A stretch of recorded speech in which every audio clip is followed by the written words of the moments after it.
অনেক পুরুষ জানেই না নারী কথা বলতে চায় শুধুমাত্র মানসিক চাপ কমানোর জন্য।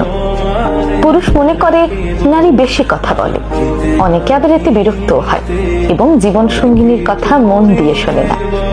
আবার অনেক পুরুষ মনে করে নারীরা কোনো সমস্যার কথা বলছে মানে তার সমাধান দিতে হবে, এটাই হয়তো সহানুভূতি প্রকাশের সেরা উপায়। কিন্তু না, নারী সমস্যার কথা বলছে মানে তার সমাধান দিতে হবে এমন নয়।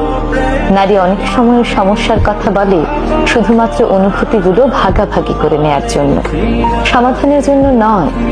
সমাধান দিতে গেলে বরং হিতে বিপরীত হয়।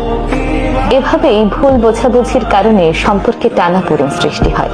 পুরুষ মনে করে নারী অযথাই অভিযোগ করছে, আর নারী মনে করে পুরুষ তার অনুভূতিকে কোনো গুরুত্বই দিচ্ছে না। সবসময় সমস্যা সমাধানের জন্য নারী বলে না, সমাধানের জন্য সবসময় কথা শুনতেও নেই। মাঝে মাঝে অনুভূতি বোঝার জন্য শুনতে হয়।